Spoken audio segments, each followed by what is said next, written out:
let us consider that we are looking at an enormous number of biographies scattered over a very great period of years. But to visualize them, we've got to think of them as different colored spots. Now, as you look at this great mosaic, you see, of spots of all sorts of different colors, you will very soon begin to pick out patterns in it as you do with a Rorschach blot. And you will see continuities running across. And you will therefore have projected a particular, even personal, reincarnation pattern running between these different biographies. It is highly conceivable that one of these blots may at a certain point lead you into there may be a stream of blots that you associate as being a stream, and then at a certain point they divide. Two lines proceed from them. It could very well be, you see, that an individual could reincarnate as two next time, or any number you want, amoeba fashion. But you will see these connections in your blots. Now then the question arises, is this just your idea, or are these connections real?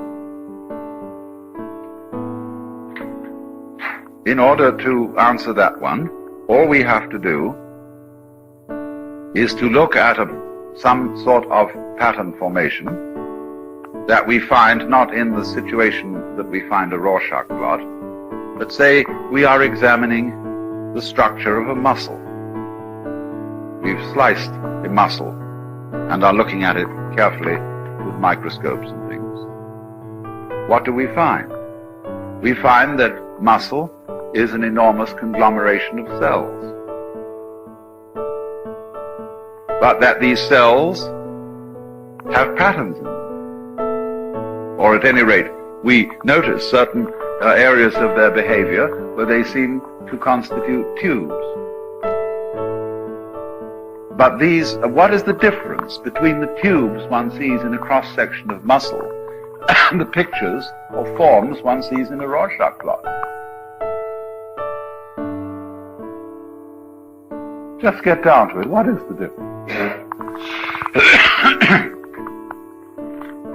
You might say there would be a large variation of individual opinion as to the nature of the Rorschach blot patterns, and less division of opinion about how one should interpret muscle patterns. But is that alone enough to establish a significant difference between the two situations? Especially when you get down to the micro level, where more and more the molecules or cells or whatever are distant from each other. You say, isn't it really remarkable that at a certain level of magnification we see this as a huge distribution of rather formless things, and we can only see what form we make when we go down in magnification and come back to approaching the normal vision, that we see these vastly scattered blobs and globs and globules or whatever take shape. And is this alteration of magnification anything like psychological projection?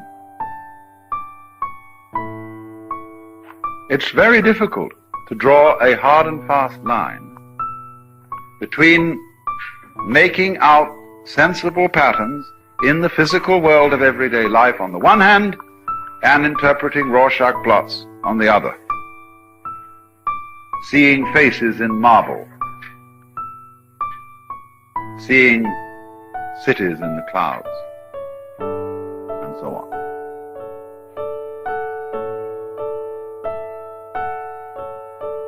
So then, what might appear as lines of continuity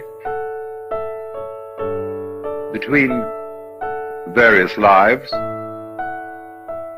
could be said to be there in the sense that there are veins and nerve lines embedded in the cell structure of muscles.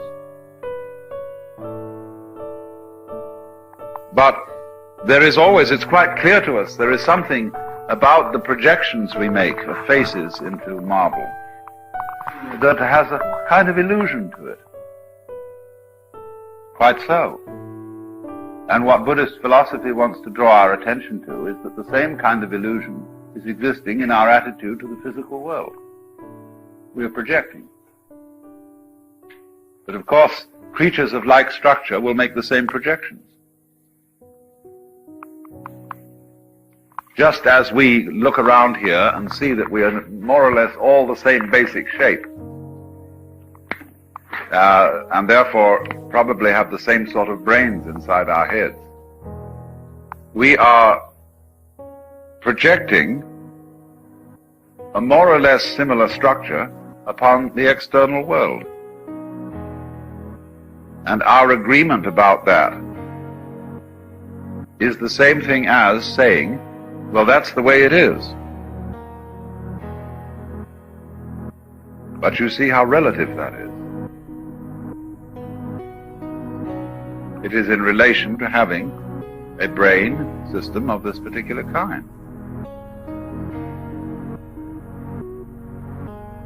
So, the Westerner may be anxious that his idea about reincarnation is something more than a fantasy. The Oriental, the Buddhist or the Hindu, very much hopes it is only a fantasy. And in that case it can be overcome.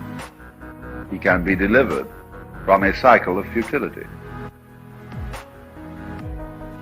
Only you mustn't understand that too literally.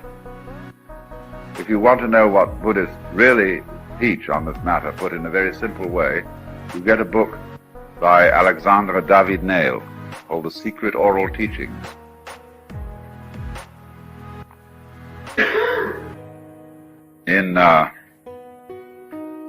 Difficult to get hold of, but somebody in this country is going to publish it soon.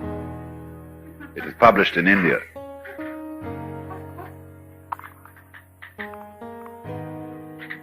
But I think Lawrence Ferlinghetti is going to publish it.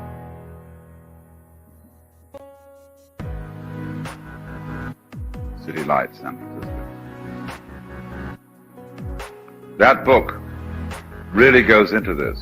And I call it the I Told You So book, because I've often been accused of inventing my own unique brand of Buddhism and foisting it off on the public as being the real thing.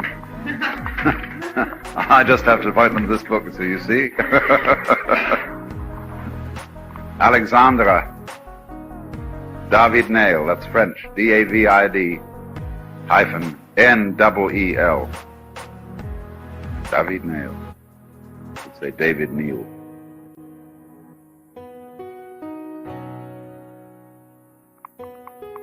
So now, what becomes interesting in this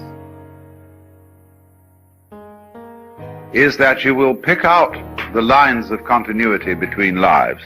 Upon what basis? Why, just in the same way as you pick out continuity between tones, by the way they interval to each other.